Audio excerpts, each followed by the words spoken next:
Zobeta maboko solo bankolo na jimokano ya kotambola na yo poko alelu. Fais ça comme une prière. Salango lokola libondeli na bomo ina yo. De le proclamer. Seigneur, je vais marcher avec toi. Kolo na lingi na tambola na yo. Je vais marcher avec toi. Pourquoi lelo na lingi na tambola na yo? Des choses selon ta volonté. Na salama kama kolandisa mabokano na yo. Ta volonté. Yawe na lingi mokano na yo. Soumettre à ta volonté. Yawe na kogumba na mokano na yo. Est-ce que kobondela na kombo na Yesu Kristo? Prier au nom de Jésus. Kobondela na kombo na Yesu. Prier au nom de Jésus. Kobondela na kombo na Yesu. Kobondela na kombo na Yesu. Alléluia. Tu es en train de prier, tu es en train de prier. Compte dans la présence de Dieu. Ozomata na bosalisa mina nzambe. C'est une décision que tu es en train de prendre ce soir. Tu es en train de déclarer que tu vas marcher avec le Seigneur.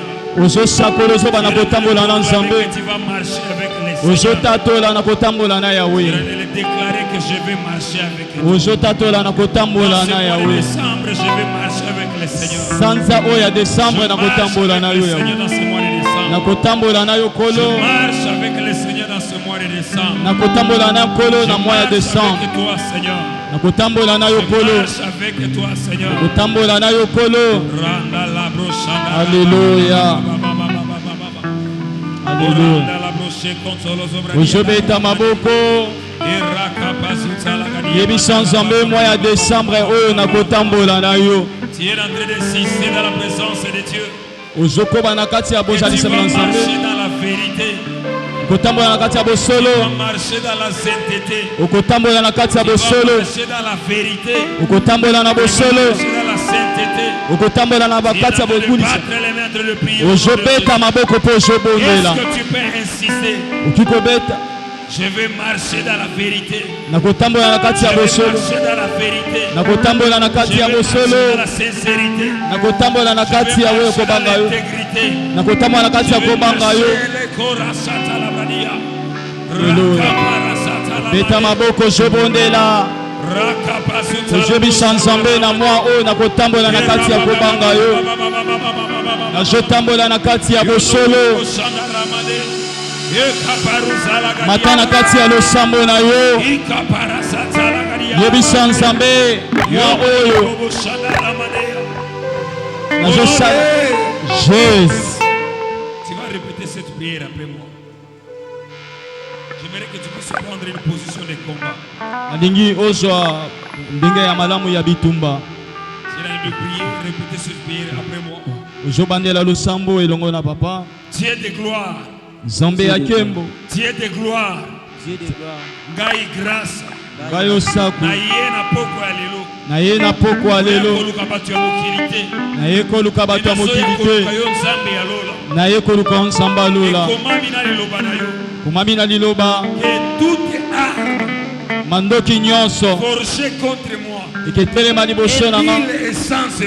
Ezala na nguya moko te. Je suis en train de prier. Azobondela Yawe. La puissance du Saint-Esprit. Na nzela ya nguya ya molimo na yo Nzambe. Yawe nabika nguya. Aucune force satanique. Aucune force diabolique. Eza na nguya moko te ya molili. Ni la maladie. Etelema na ni bomoi. les ténèbres. Ni le problème. Ni le combat de ma famille. N'a pas de force devant moi. Je le refuse au nom de Jésus. Tu es en train de battre les mains. Ozobeta maboko. De refuser. Ozoboya. Sorte de combat. Lolenge nyonso ya bitumba. Ozoboya. Sorte des esprits. Lolenge nyonso ya milimo. Des Kombo na Yesu. Des esprits de famille. Molimo ya libota. Ozobeta maboko. Na kombo na Yesu. Au nom de Jésus. Au nom de Jésus. Na kombo na Yesu.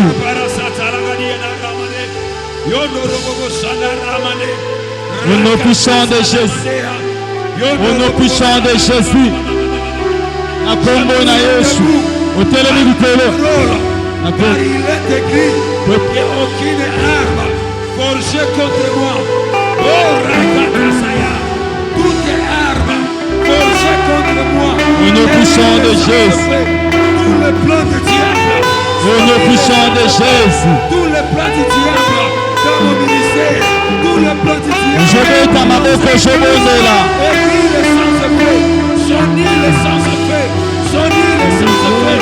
Tout est mauvais esprit. Tout est mauvais esprit de divorce. Sonne le sans-effet. Sonne le sans-effet. Sonne le sans-effet. Sonne le sans-effet. Sonne le sans-effet. Sonne le sans-effet. Au nom de Jésus. Diable ne parle pas sans Seigneur. Au nom puissant de Jésus. Au nom puissant de Jésus. Au nom puissant de Jésus. Je refuse toutes les attaques de l'ennemi. Je refuse tout ce qui est de l'ennemi. Je le refuse au nom puissant de Jésus.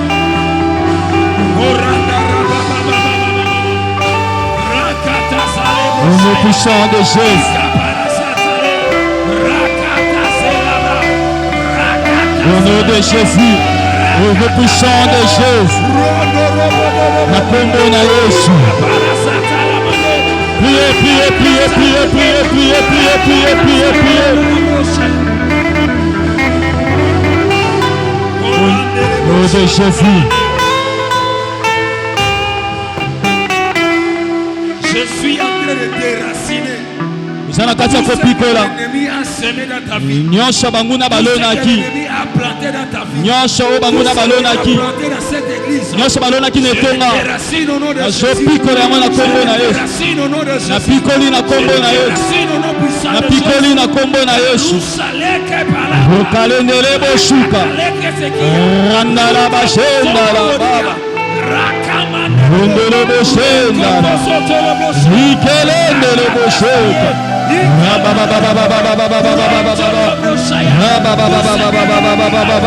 Nyosha banguna balonaki. Na kombo na Yesu na pikoli. Na kombo na Yesu. Na kombo na Yesu. Au nom de Jésus. Je consigne par le feu du Saint-Esprit. Nyosha balonaki na pikoli na pikoli.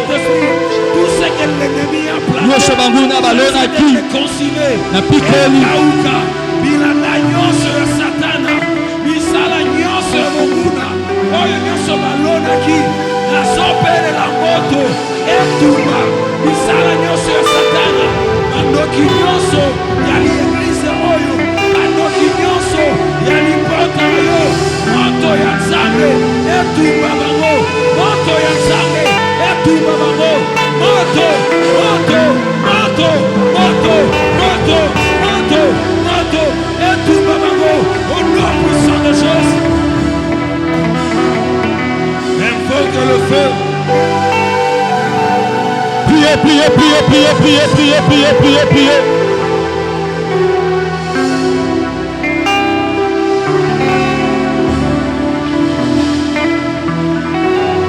Priez, priez, priez, priez, priez, priez, priez, priez, priez, priez. Vous avez été ma boca, je bonde là. Vous avez été ma boca, je prie.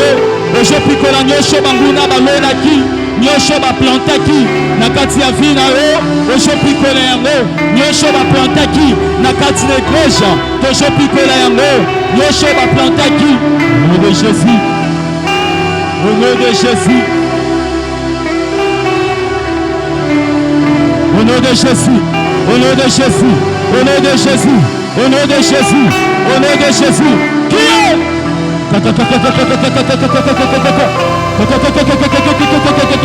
Nyosho balonaki balonaki balonaki balonaki. Oshopikola. Oshopikola. Oshopikola. Balonaki na libala. Balonaki na vina yo. Bandako derasine. Bandako derasine. Bandako derasine. Bandako derasine. Bandako derasine. Bandako derasine.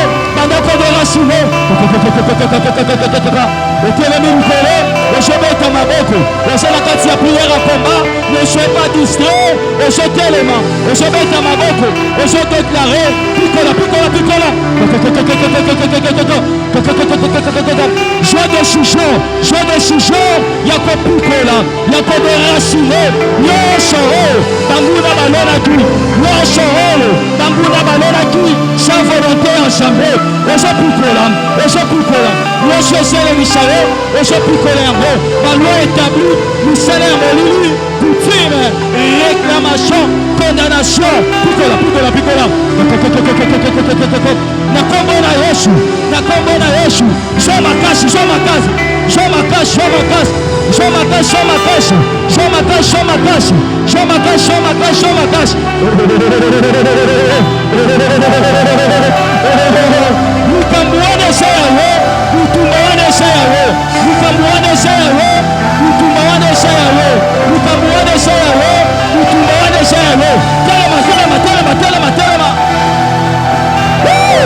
Telema, criez, criez. Tete la kata champ de bataille, tete la kata champ de bataille. Tambola, tambola, tambola, tambola. Totuka le sida momoto, tambola, tambola, tambola. Au jeu des racines. La tête commence spirituelle, toujours ce compte. Picola, picola, picola, picola, picola, babola, picola, diakoma, picola, chambrage, picola, colela. Vous savez comment vous avez vous savez comment vous avez vous savez comment vous avez prié.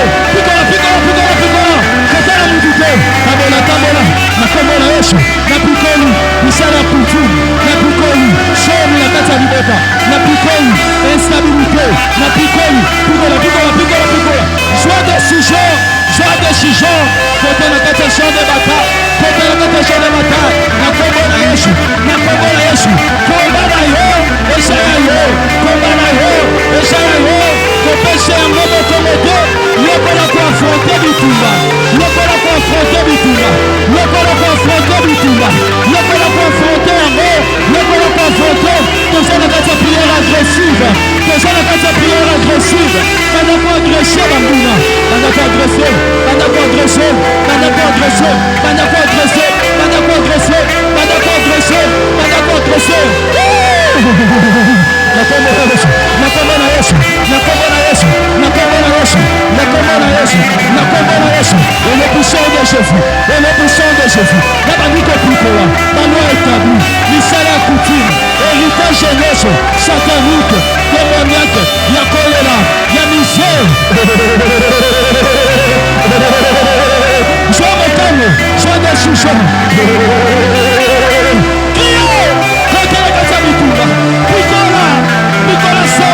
Picola son, picola son, picola son, picola son, picola matoma. Nakomona Yesu, nakomona Yesu, nakomona Yesu, nakomona Yesu, nakomona Yesu. Au nom de Jésus, au nom de Jésus, au nom de Jésus, au nom de Jésus, au nom de Jésus. Nous chien mobile, wena na kamala sima, nous ko chien mobile, wena accompagne kafunanga, na pikoli na kamoni na yango.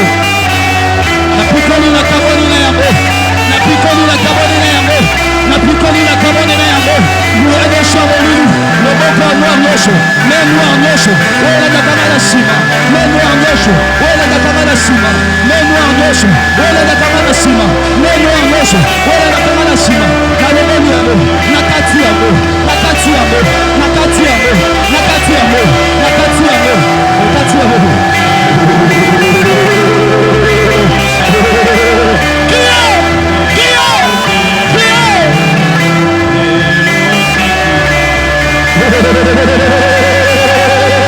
Quand elle a fait champ de bataille, pendant qu'on bête, ils ont déstabilisé Bambouna.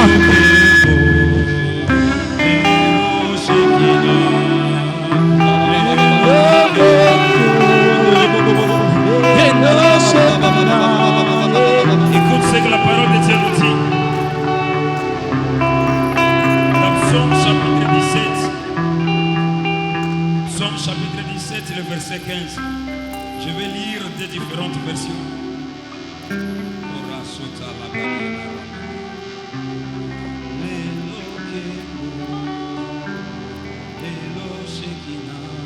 Soyez pas distrait.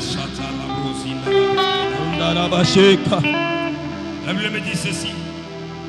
Pour moi, dans mon innocence, je verrai ta face. Dans les réveils, je me rassasierai de ton image. Dans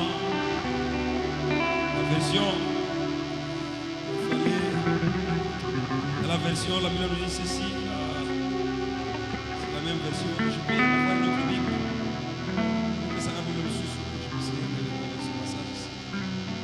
C'est notre version. Soyez pas distrait.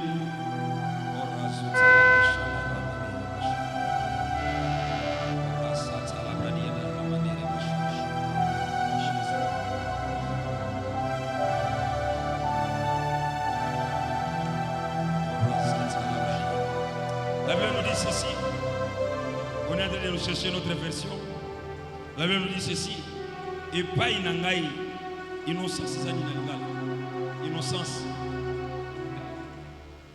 Innocence, donc. Na kati ngai makamu nazo sala me bazomo na kama makamu moko mabebe ngai nazana kati mabe wana te. Pardon. Na yebi mabete na kati ansela na ngai na yebi mabete na komona elongi ya Nzambe. Na kolamuka na ngai na tongo na kotonda elongi ya Nzambe. De oso yebi Nzambe avant to tanga to ba pesa biso version mususu wana oso yebi Nzambe boye. Na yebi ke ngai na komona elongi na yo ozo beta maboko ozo tatola kobika elongi ya Nzambe na kati ya vino na kombo na Yesu Kristo. Tira le prier au nom de Jésus. Jobondela na kombo na Yesu. Ozo sakolo zebi Nzambe nga na komona elongi na yo. Liboso ya bakization na bango je suis innocent et innocent. Nazo témoigner pe nazo tatola nazo déclarer je veux voir ta gloire dans ma vie. Je tatole je beta maboko nga nazo bika kembo na yo. Nazo bika kembo na yo na misala na nga nyonso. Nazo bika kembo na yo na makambo na nga nyonso. Je déclarer na nzela ya maboko na yo. Je déclarer la grâce le sambo na yo je sal. Soyez concentrés, ne soyez pas distraits. Le banga na skomona kembo na Nzambe. Ngai na kobika gloire na Nzambe. Ngai na kovivre pole na vie na nga. Ngai na kobika vie ya malambo na sena moyo. Moi je suis pas condamné. Je suis pas livré na kati ya molili. Na kombo na Yesu. Au nom de Jésus. Au nom de Jésus. Au nom de Jésus.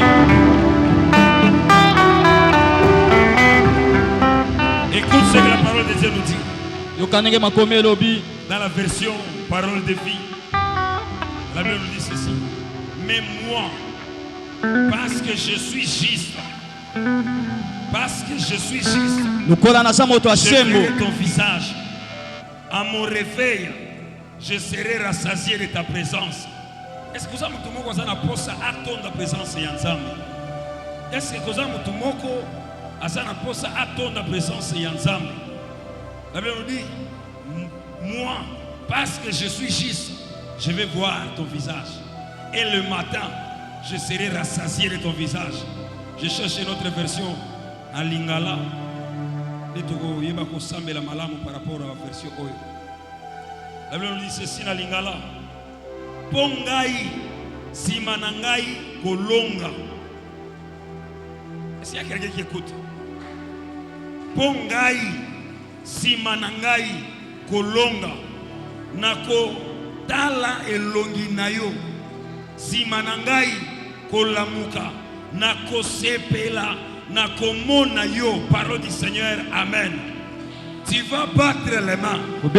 Oso tatola, que liboso na yo elonga, na sima na yo okolonga, oso sambela na kombo na Yesu Christ. Au nom puissant de Jésus.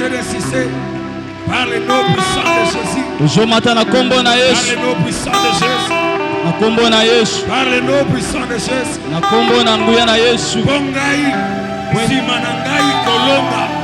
Nakotala elongi na yo tangu nakolamuka na tongo nakoyeba kotonda elongi na yo nakomona yo nakotonda présence na yo je déclare longa nakobika yo nakotonda na sambolo na banzela na ngai nyonso na misala na ngai nyonso rakapara satala mane erandele boshana ramane yoboro boshana ramane.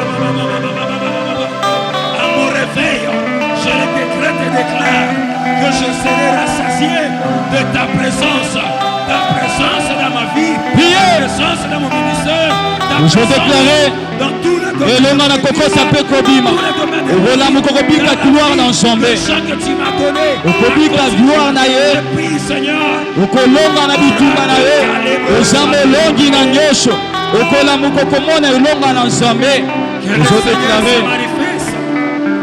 que le Seigneur se manifeste dans ta vie, qu'il se manifeste dans ta vie, qu'il se manifeste dans ta vie, qu'il se manifeste dans ta vie, qu'il se manifeste dans ta vie, que sa présence te conduise, que ta présence marche avec toi, que ta présence t'oriente, que la présence de Dieu soit ton partage, que la présence de Dieu soit ton partage dans tous les domaines de ta vie. Marche avec la présence de Dieu. Marche avec la présence de Dieu. Marche avec la présence de Dieu. Tambola na mungu sasame na sambe. La présence de Dieu. Tambola na nguya na sambe. La présence de Dieu. Tambola na nguya na sambe.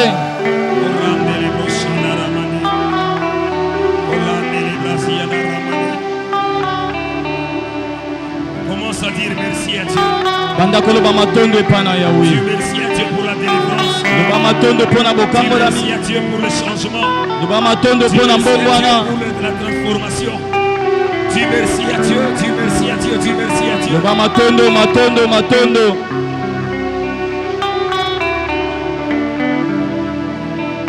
Commence à lever les noms de Christ. Dieu merci à Dieu pour la vie. Dieu merci à Dieu pour le changement. Dieu merci à Dieu pour la transformation. Dieu merci à Dieu. Dis-lui merci pour la délivrance que Dieu t'a portée dans ta vie. Par les noms puissants de Jésus. Par les noms puissants de Jésus.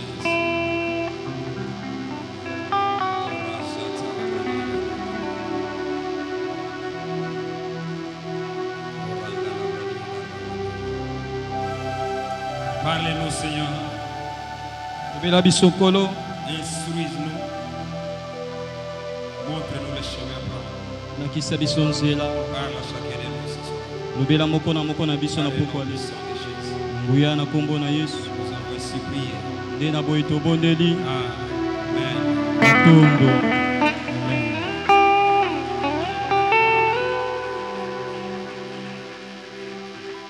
Vous allez prendre votre place par respect. Kozwa bisika na yo ya kovanda. Nous sommes dans 2 Rois, chapitre 4, le verset 1er à 7. Toi qui écris, vous qui écrivez, vous allez écrire ce texte. 2 Rois, chapitre 4, le verset 1er à 7. Je lis la parole de Dieu au nom de Jésus-Christ. Je ne lis pas au nom de grâce. Je lis la Bible, la parole de Dieu au nom de Jésus-Christ. Quand tu dis Amen, donc tu acceptes ce que je suis, ce que je vais lire, et tu es en train de l'accepter. Je lis la parole de Dieu au nom de Jésus-Christ. Une femme entrant dans les... Une femme d'entre les femmes de fils de prophète cria à Élisée. Est-ce qu'il y a quelqu'un qui est dans de comprendre? J'aimerais que tu répètes ça en lingala. Une femme d'entre les femmes des fils des prophètes. Nakati ya bana ya mobali ya basakoli. Nakati ya mwana ya mobali ya basakoli. Je vais essayer si je vais trouver ça ici en lingala ici. Je trouve que ça c'est intéressant. Un roi c'est quoi en lingala? Bakonzi. 2 Rois chapitre 4. Écoute ce que la Bible dit en lingala. Moi simoko kati nabasi ya bayekoli ya basakoli abondelaki Élisée. Je continue en français. En disant,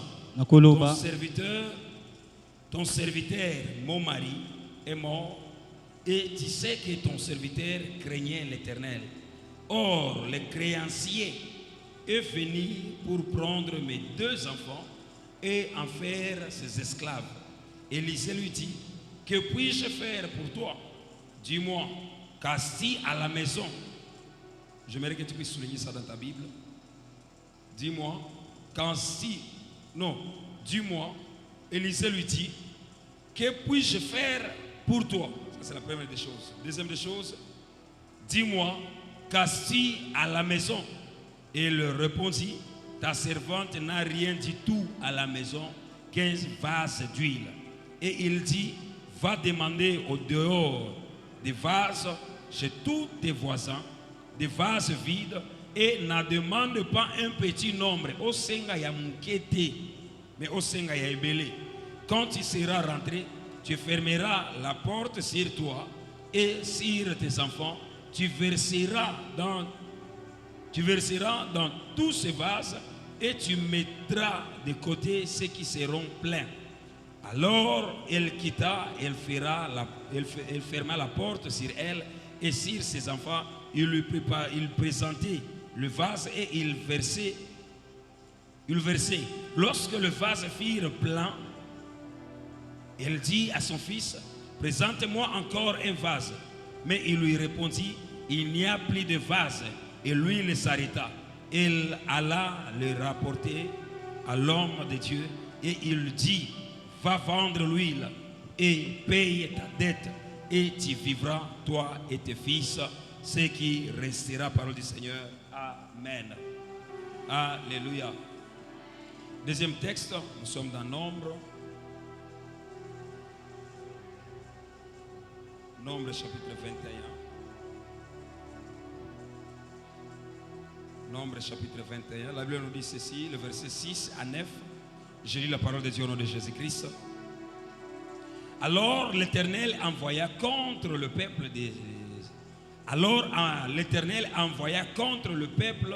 des serpents brillants. Ils mordirent le peuple et il mourut beaucoup de gens en Israël. Le peuple vint à Moïse et dit, nous avons péché car nous avons parlé contre l'Éternel et contre toi. Prie l'Éternel afin qu'il éloigne de nous ces serpents. Moïse pria pour le peuple. L'Éternel dit à Moïse, fais-toi un serpent brillant et place-le sur une perche. Quiconque aura été mordi et les regardera conservera la vie. Moïse fit un serpent d'airain et le plaça sur une perche. Et quiconque avait été mordi par les serpents et regardé les serpents d'airain conserva la vie. Parole du Seigneur. Amen. Nous sommes dans Lamentation, notre dernier livre.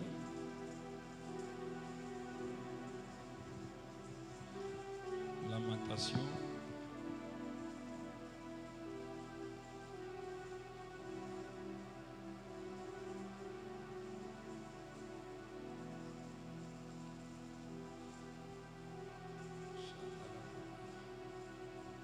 Lamentation chapitre 3, verset 23 à 24. Je lis la parole de Dieu au nom de Jésus-Christ.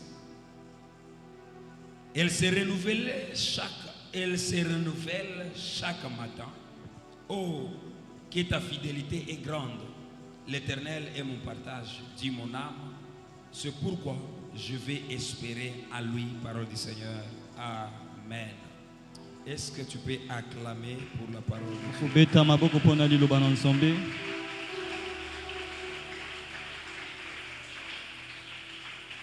Alléluia. Alléluia. Vous qui écrivez, j'aimerais que vous puissiez bien me prêter l'attention parce que je vais enseigner ce soir. Nalingi ete botia makanisi po ete na ko lakisa na poko alelo. Le sous-thème que je préparais ce soir. Likambo ya mokio na bongisi na poko alelo. Car nous sommes dans une saison de gloire. Tozana kati ya poso pe poso ya kembo. Une saison de gloire. Alors le sous-thème que j'ai préparé, je l'ai intitulé ainsi. Likambo ya mokio o na bongisi na tie yango boye. 4 révélations de la saison de gloire. bemoniseli misato mpona ntango ya nkembo. 4 élévations, 4 révélations. 4 emoniseli 4 révélations de la saison de gloire. na kati ya poso ya nkembo.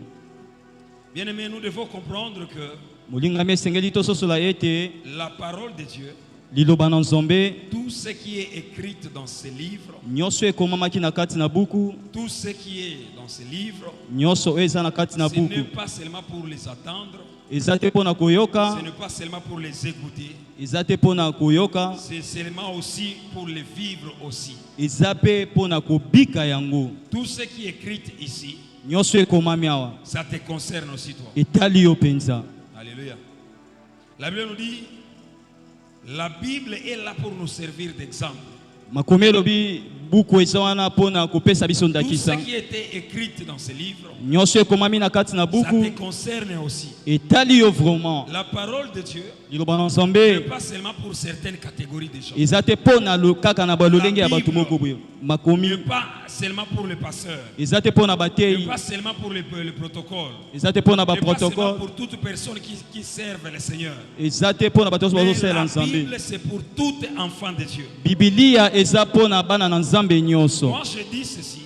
Nga ntango otanga awa, Quand nous regardons la Bible, ntango tozotanga je Bibilia l'ai dit, nalobi et c'est quelque chose, ou bien le manuel qui représente quelqu'un. eloko moko oyo ezetalisa moto En moko. d'autres termes, c'est une définition d'une personne. Lolenge mosusu ezali ndimbola ya moto moko. Alors tu ne dois pas ignorer, Okoki te komona tu ne dois pamba, pas ignorer à lire et à méditer Oh. la parole de Dieu. okoki te komona pamba kotanga pe kobikela liloba na J'aimerais nzambe. continuer en disant ceci. Nalingi nakoba na koloba Tu ne boye. peux jamais, Okoki te au grand jamais, expérimenter la gloire de Dieu okoki te kobika kembo na nzambe si tu n'as pas la connaissance de la parole de Dieu. soko oza na boyebi te ya liloba na nzambe. En lisant la parole de Dieu, Kotanga liloba na ça nous nzambe inspire. eza kopesa biso En lisant la barema. parole de Dieu, Kotanga liloba na ça nous nzambe montre qui nous sommes. ezelakisa biso En oyo lisant tozali. la parole de Dieu, Kotanga ça liloba nous montre l'héritage que Et nous avons auprès de Dieu. ezotalisa biso bozwi oyo toza Ça nango pembe na montre des nzambe. choses que Christ il a déjà prédestinées pour notre vie. Ezetalisa biso makambo oyo Kristo Ça abongisaki mpo na montre lobi na la biso. chose et la bénédiction que Dieu a placée dans ta vie. Ezetalisa makambo mpe lipamboli oyo Yesu atia na bomoi Et na en biso. lisant ce texte que nous venons de lire maintenant, Na kotanga mokanda oyo nauti kotanga lelo, la Bible me dit ceci. makomi elobi Il y boye avait beaucoup de femmes, ezalaki na ebele ya il y basi, avait beaucoup de gens. eza na ebele ya bato. Par exemple aussi dans l'église aujourd'hui. Lelo mpe nazotala na kati na etonga ya Je vais lelo, te dire en disant ceci. na koloba na yo boye L'église, etonga ce n'est pas pour tout le monde. eza te mpo na moto nyonso. L'église, Etonga ce n'est pas pour tout le monde. eza te mpo na moto Je nyonso. vais le répéter encore en disant ceci. Nalingi nabandela na koloba boye L'église, ce etonga n'est pas pour tout le monde. eza te mpo na Mais moto c'est nyonso, pour toute personne eza mpo na moto qui nyonso croit, oyo azondima, qui accepte oyo azondima d'être enfant de Dieu. ya kozala mwana na C'est pour nzambe. toute personne Eza mpo na moto qui nyonso prend la décision oyo azozwa de mokano s'abandonner à Christ, ya komitika epa na de donner Yawe, sa vie à Christ. ya kopesa bomoi Et epa na quand tu nzambe. vas te donner à Christ, Ntango komipesa tu epa na sauras nzambe, comment est-ce que tu vas expérimenter la gloire de Dieu. okomona lolenge nini okobika kembo Et na ici, la nzambe. Bible me dit, Awa Biblia et elobi il y boye avait une femme ezalaki na mwasi au moko milieu de beaucoup de femmes. na ebele ya basi Je voulais te ebele. dire, Nalingi nayebisa yo, Tous nous sommes des femmes de Jésus-Christ. biso nyonso toza basi ya Yesu Alors Kristo. tout va dépendre Nyonso de la eketalisama façon dont tu t'approches quand tu fréquentes l'église. na lolenge oyo kopusa na ntango ozokoya na kati na Chacun de etonga. Moko na moko na biso, Chacun de nous, il a des problèmes. moko na biso aza na makambo na ye. Problème n'a il a problème na yote. Ndio. Le problème de ton voisin, ce n'est pas le même problème que toi-même. Probleme ya moto aza Alors, pembeni tu eza ya dois yo te. comprendre que Kososola quand ye tu te entres à l'église, ntango koya na tu etonga ne viens pas pour les gens, ozoya te mpo na mais bato, tu viens pour chercher l'éternel. ozoya mpo na koluka nzambe na kati Alors, na quand etonga. tu vas fréquenter l'église, Ntango koya na quand tu etonga, vas t'approcher devant les hommes de Dieu, ntango kopusa liboso tu ya vas basali na nzambe, t'approcher avec un cœur ouvert. okopusana na motema ya sika. Ici, la Bible nous dit ceci. Awa Biblia elobi Il y boye avait une femme ezalaki na mwasi au moko milieu, donc d'entre beaucoup de femmes, na kati ya basi ebele, le femme de fils de prophète. na mwasi ya mosali ya nzambe. Et quand la femme était là, tango mwasi azalaki Elle a wana compris qu'elle est en train de passer dans des moments difficiles. asosolaki ete aza na kati ya koleka na Sa batango ya vie ne pasi marchait pas comme ça devait marcher. bomoi na ye eza Il y etambola a te des ndenge choses esengelaki que tu etambola es en train de traverser. eza na makambo oza na kati Ça ya va kobikela dépendre de la façon dont tu crois en Dieu ekolandisama na et lolenge de la ozondima na façon de nzambe t'approcher à Dieu na ndenge oyo mpo pour ozopusana epai na ye expérimenter sa gloire dans cette mpo situation-là. obika nkembo na nzambe na kati ya Et quand likambo tu vas wana comprendre ntango kososola que tu n'es pas ici ozawa te parce que ton mari t'a invité. mpo ete mwasi na yo Quand tu vas bobali na boyaki yo comprendre,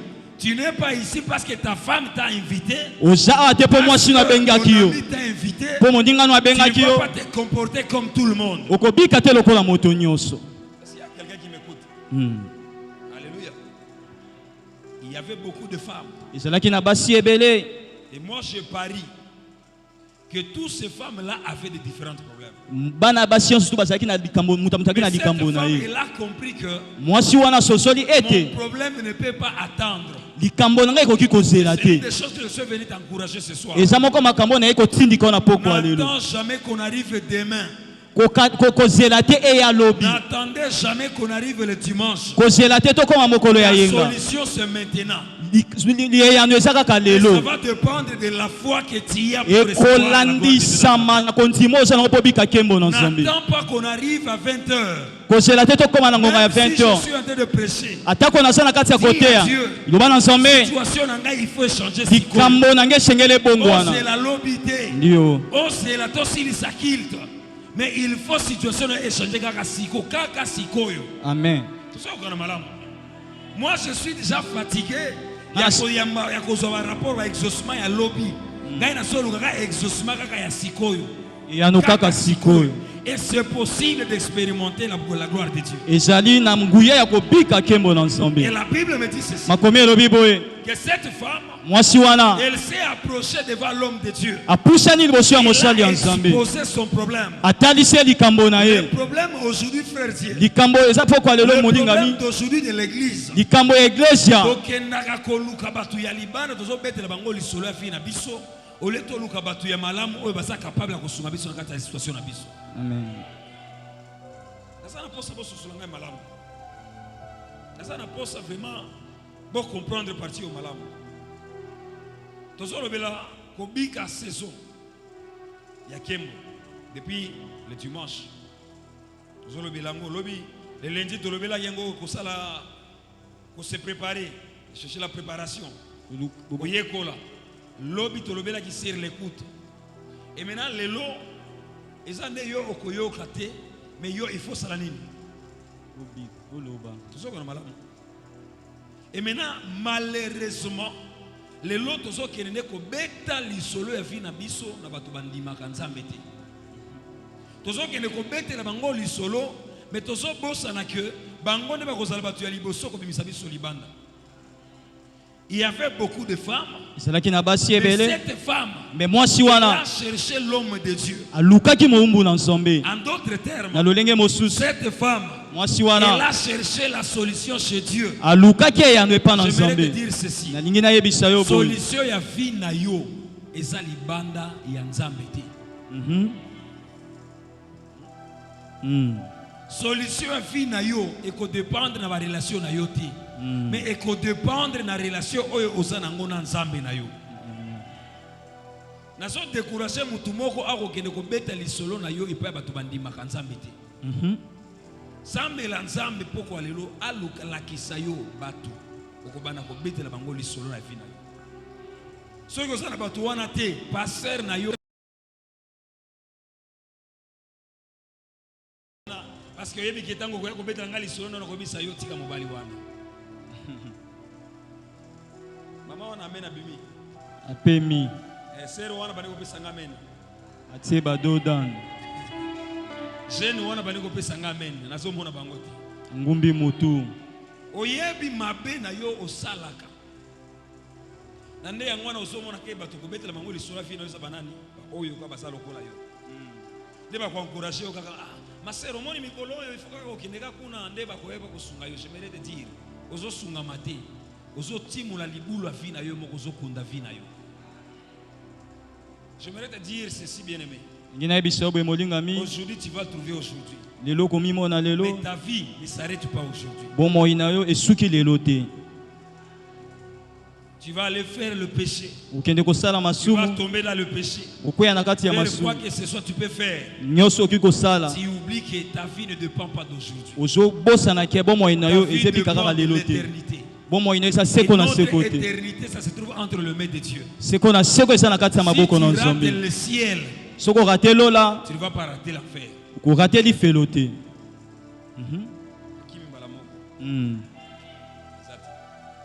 Et la Bible me dit, cette femme, elle s'est présentée. Elle s'est présentée devant qui?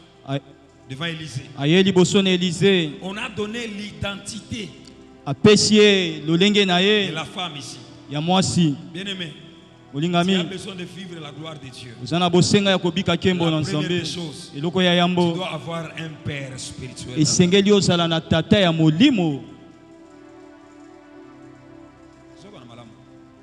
C'est très capital.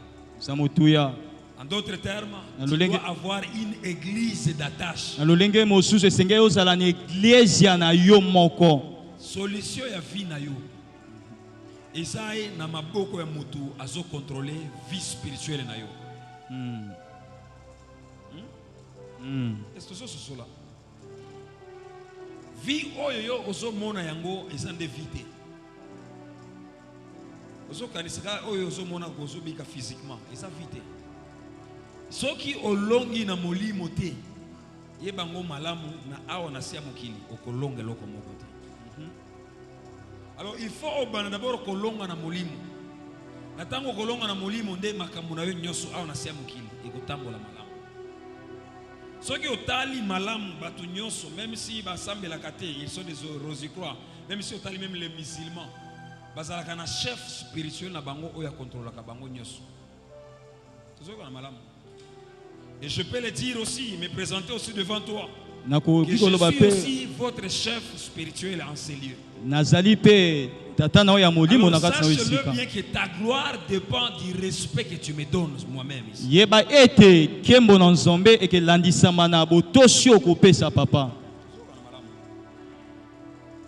La façon, le respect, kotosa et ça, bonjour papa. Non, on va déjà respecter. Respect et utakande na motema na yo. Et si kangai nazate uzokanga nini?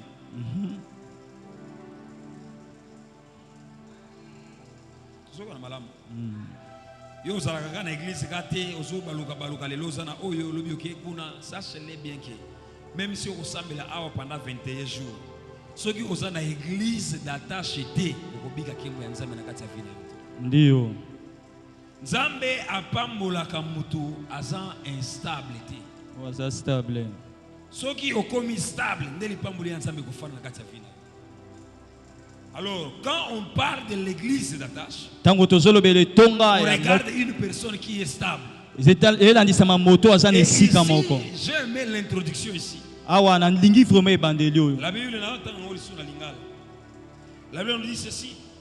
Moi si moko kati nabasi yabaye koli yabasakoli abondelaki Élisée. Donc hier azalaki mwasi ya mutu pe azalaki mwana ya prophète. Osana fina yo esika kuna osouta. Mais yebango malamu il faut osala na mutu moko akoki koyeba ko sambela pona vina yo. Akoki koyeba ko prendre yo en charge spirituellement. Zoko na malamu. Ya makamu mosusu ekoki ko simba vina yo te parce que ngai nazo sambela pona vina yo. Est-ce que zoko na malamu? On va prendre l'exemple, il y a Soso. Ceux qui ont dit Soso et Boti, au monde à Kabana na Yoana Nyoso, ils ont les bêtes, ils ont salanini. Ils ont côté Samona Mapapu na ye, ils ont super. Pour que Simba Bana Wana, il faut d'abord salanini. Bakata Mapapu yanini. Soso. C'est comme ça aussi la vie spirituelle aussi de l'église aussi. Nde angwana pe bomo ya molimo ya itonga. Alors bino nyonso tangu bokoya esika oyo. Et quand vous allez me considérer comme votre père spirituel, Tangu bokonzima lokola tata na bino ya molimo. vous serez sous ma protection. Bokozala na se yanguya nanga. Même si les sorciers de ta famille, Atako bandoki ya libota na même yo. si banguna baso ya ndenini, ava basimba yo, il faut d'abord basimba ngai. Ndio. Alors eloko ngai na lingi. Soki na yiko bango bongo bo permettre langage mais ça bongo te. Yo ozana kati na ngai ngai pe nazana kati ya Kristo Yesu. Donc ava basimba ngai, il faut basimba nani? Yesu. Alors sache-le que tu es protégé, tu es en sécurité. Yebete malamu batela mi ozala Alors tu kati dois ya. comprendre où tu peux aller s'adresser. Esengeli ososo la bisika ni esengeli o mitie Yo peda. olingaka okendeka ipe basali ya Nzambe ya encourager na ba bêtise na yo. Zo kendeka kuna. Courage. Bango ozopesa bango bambongo na yo bazoli yango, mais yo un jour tu vas les regretter, ça sera déjà trop tard. Ndio. Est-ce que ça me demande quoi malamu? La première des choses c'est quoi? Loko yambo eza nini? L'église. Tonga. Vous allez dans l'église d'attache et le respect à ton autorité spirituelle, le respect à ton pasteur. Pe botosi Quand je na tata parle molimo. le respect à ton pasteur, Tango nazo ba il y a des botosi. gens que ton pasteur travaille avec eux. Eza na bato o mosali ya Si tu basala kana ne bango. respectes pas, Soko zotosa tu ne basali te. respectes pas aussi ton pasteur. Ozotosa te pe mobateli. Oh. Mutabani ko pesanga amen akimi. Bien l'ami. Alléluia, église. Alléluia.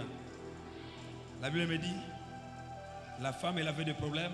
Mwasi azalaki na makambo. Elle est partie voir le prophète. Apusani pona komona En mosakoli. voyant le prophète, Na komona mosakoli. sache-le mec qu'à chaque fois que tu vas marcher, Yebete malamu tango nyoso kotambola. tu dois avoir des références dans ta vie. Okozwa penda bisika na bomoi. Référence na biso nyonso za Kristo Yesu. Ndio. Modèle na biso nyonso za Kristo Yesu. Alors tango ozotambola façon na yo kozala, façon na yo koloba, il faut tomona Kristo Yesu na kati ya monoko na yo. Mbala moko tozika kana mama Sylvie kaye moko. Na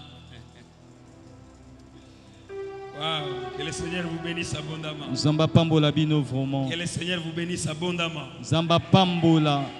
Quand tu vas avoir ton église d'attache, Tango kozwa iglesia na yo moko. quand tu vas apprendre à respecter ton pasteur, Tango kozwa kotosa quand tu tata na auras molimo. une personne qui te couvre spirituellement, Tango kozwa na moto oya kobomba penda na la deuxième molimo. chose, Eloko ya mibale c'est la révélation de sa toute puissance. ezali emonisele ya nguya. Là, je parle de la révélation de la puissance de Dieu. Tango nazoloba emoniseli ya nguya na Quand nzambe. il y a une église d'attache, Tango za na iglesia na la yo puissance de Dieu va se manifester dans ta vie. nguya ya nzambe ke talisama na Et ça bomoi na yo. viendra avec une puissance. Eke ya na nguya La vraiment. gloire de Dieu se manifestera dans ta vie. Nguya na nzambe ke monisa ke mona nzambe monisa bomoi no. Na nzela ya nguya. Dieu par sa puissance, Na nzela ya nguya na tu nzambe. dois comprendre qu'il peut tout contrôler. Okososola eza na nyonso esengeli pendo mona. Est-ce qu'on est de se comprendre? Quand on nous dit que Dieu, il est le Dieu tout puissant. Tango tozolobela nzambe aza nzambe na nguya nyonso. Tu es en train de dire ceci. Na lolenge mosusu aza na kati ya koloba Que boye. Dieu, il est capable de contrôler le temps. Nzambe aza na makoki ya kosenjela likolo Il ya est tango. capable de contrôler les circonstances. Aza na makoki ya kosenjela Il est likolo ya makambo capable nyonso. de contrôler même des situations qui ne se passent autour de nous. Aza na makoki ya kosenjela liboso ya makambo nyonso ezeleka nzinga na yo. Na nzela ya nguya na Dieu, nzambe. il peut bouleverser de certaines choses qui se passent autour de toi. Nzambe akoki kobongola makambo nyonso Dieu, ezeleka il peut nzinga na yo. changer des situations dans ta vie. Akoki kochange bomoi na yo. La femme, Mwasi elle était présente, azalaki elle wana avait des problèmes. bazalaki na La makambo. femme Mwasi fréquentait l'église, abande koya na et elle etonga avait des problèmes. azalaki na makambo. Même si tu peux fréquenter l'église, Ata kokoya na kati tu na ne etonga réalises pas que tu as des problèmes. soki okoyeba te koza na La makambo. puissance de Dieu ne peut pas. Yebe te malambo nguya na nzambe eza te na esika na bomoi no. Mwasi wana Il avait compris. asosolaki. Situation nangai oyo, il faut wana kineka koluka nzambe. Ndio. Sasa wana malamu. Et c'est là où maintenant la puissance de Dieu Nde s'est révélée dans sa vie. bisika wana nguya na nzambe etalisami na bomoi na ye. puissance de Dieu se révèle dans la vie de quelqu'un. Il prend conscience de sa situation présente. Nous sommes en train de chercher de voir la gloire de Dieu. Nous sommes en train de prier comme Moïse. Seigneur, fais-moi voir ta gloire. Tu verras la gloire de Dieu quand il sera conscient de ta situation présente. C'est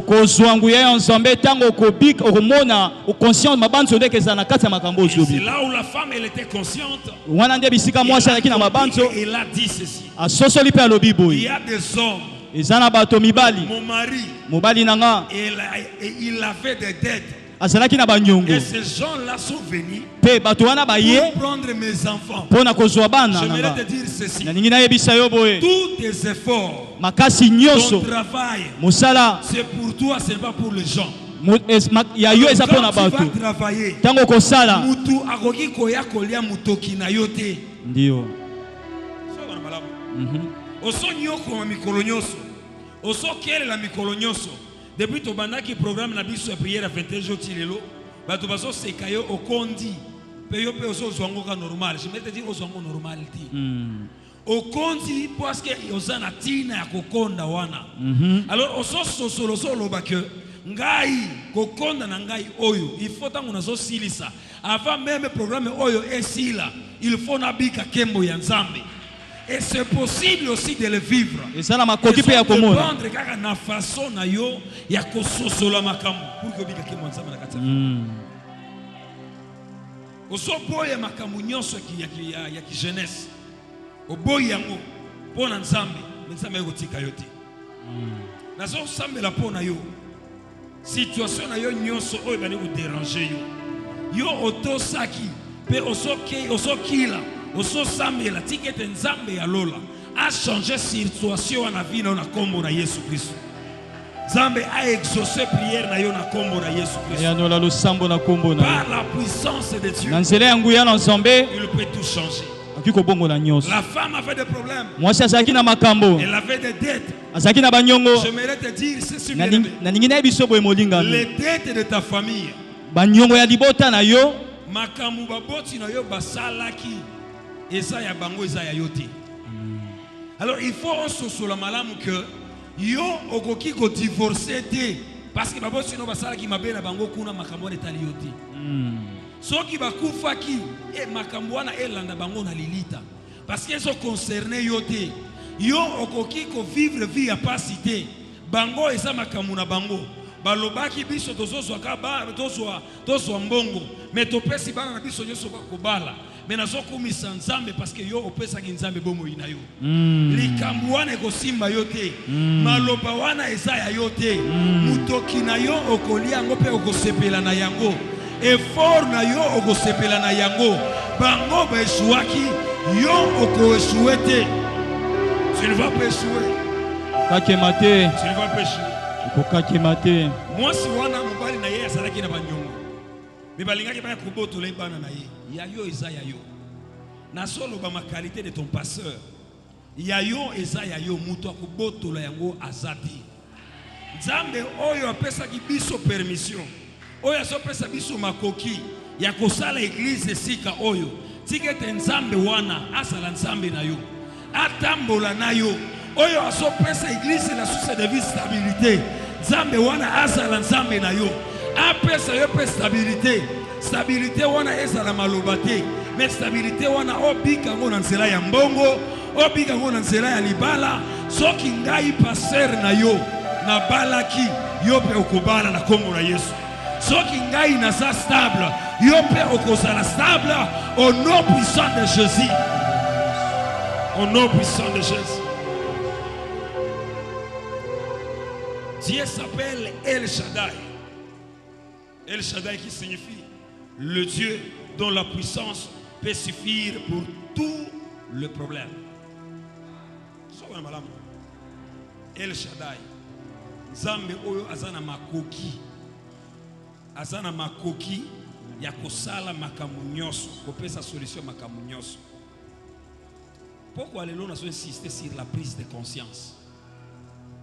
Situation na yo wana, mutakolongola yo na kati ya situation wana eza yo tango kozwa décision, kozwa conscience. ozomona vie na yo bamosusu bango bazobala pourquoi ya yo nde olingi olekaka na fenêtre il faut oleka na porte ya yo pourquoi yo ozokelela bamosusu bango mpe d'abord basambelaka te mais yo ozosambela mpe lelo oyekobakisa 21 jours ya jeûne prière avant prière oyo esila tike te nzambe oyo tozosambela esika oyo asala nzambe na yo mpe akota na kati ya makambo na yo lokola akotaki na kati ya makambo ya mama oyo.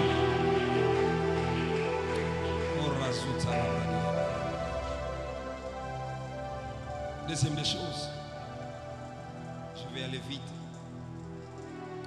Et j'aimerais nous dire ceci, bien-aimé, que tout est possible à celui qui croit. Il y a quelqu'un qui croit ce soir. Une autre chose, c'est sa volonté souveraine. Quand Dieu décide de te bénir, quand Dieu décide de te bénir, personne ne peut pas s'y opposer. Est-ce qu'il y a quelqu'un qui croit cette parole-là? Si Dieu est pour nous, qui sera contre nous? Soki nzambe azana ngambu na yo, même banguna na yo, bakosunga yo kozala pont pour que okoma na kati ya lipambo na yo. Amen. Alors naso ebisa yo, osala décourager te. Naso ebisa yo, osattacher ka mingi na négativité te. Tala kombo ya nzambe. La Bible nous dit, il nous a donné le nom qui est au-dessus de tout nom. Tout ce nous réfléchit, c'est lorsqu'on parle le nom de Jésus-Christ.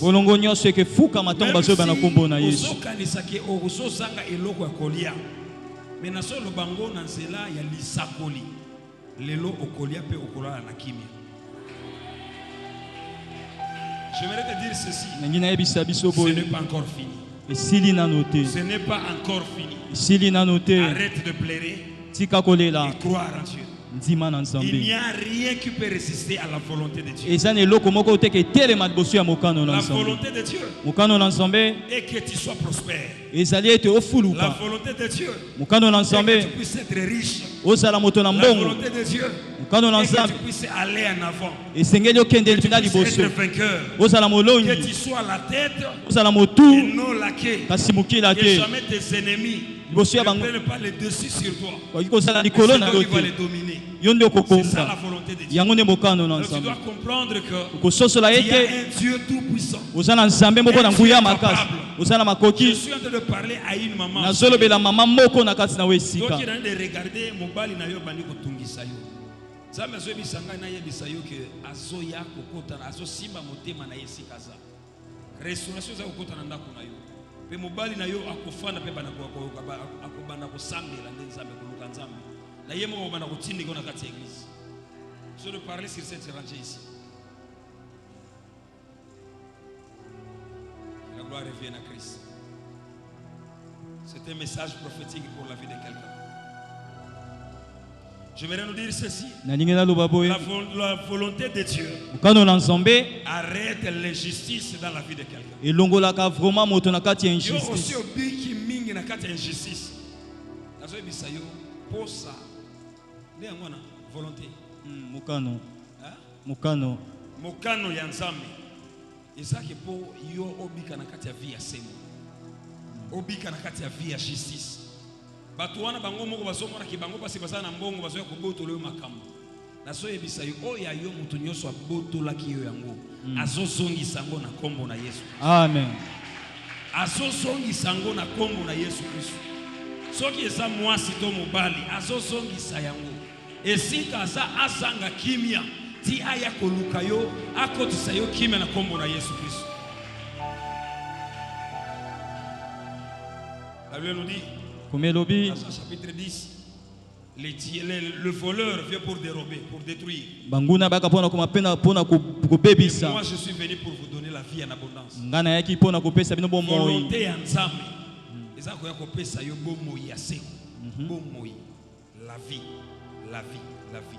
Troisième des choses, pour qu'on puisse prier. Une autre chose, je pense que c'est la quatrième des choses, ou bien quatrième chose, 4. Donc ça sera 5. Quatrième des choses, il te révèle une dimension de son amour. atalisaka biso ya makasi vraiment bolingo na ye. Makomi lobi boye. Quand Dieu a tant aimé le monde, tango alingaki vraiment il a mokili donné son fils unique, nde boye apesaki mwana ne moko afin que alikinda quiconque croit en lui, na ntina ete mokima na ye akufa mais te qu'il ait la vie éternelle. mbe aso bomoi na seko. L'amour de Dieu Bolingo na est nzambe capable de te bénir. eza na makoki ya Dieu kopambola t'aime, bien-aimé. nzambe alingi yo Je molingano. voudrais que oningisa muto za pembeni oyebisa ke nzambe alingi yo. Yebisa ye malamu, nzambe alingi yo. Bien-aimé, est-ce que tu sais que Dieu t'aime? molingami eske oyebi ke nzambe alingi yo? Parce que Dieu t'aime, lokola nzambe alingi il ne yo va pas te laisser dans cette situation. akotika yo te na kati ya likambo Parce wana. que Dieu t'aime, lokola nzambe il alingi ne va yo pas te laisser dans cette situation. akoki te kotika yo na kati ya Et likambo c'est là wana. où nous regardons le peuple d'Israël. nde na esika totala bana ya Ils Israel étaient en train de traverser des moments difficiles. bazoleka na kati ya batango La ya Bible pasi. dit qu'il y avait un serpent qui les avait mordis. Kozalaki nyoka oyo eswaki bango. Et après un temps, nsima ils ntango ont moko crié à l'Éternel. nde bagangaki epai na Et quand yawe. ils ont crié à l'Éternel, ntango bagangi epai na il yawe a envoyé aussi Moïse. nde boye atindi Il mose lui a dit fais aussi un serpent. mpe ayebisi mose Et esala Moïse nyoka. a fait le serpent des reins. moïse asali Il a nyoka mis motako ça au-dessus. atie Il likolo. a dit toute personne qui va élever ses yeux. moto nyonso akotombola miso na lolenge mosusu. Tu vas prendre la conscience ntango kozwa mabanzo d'élever tes yeux.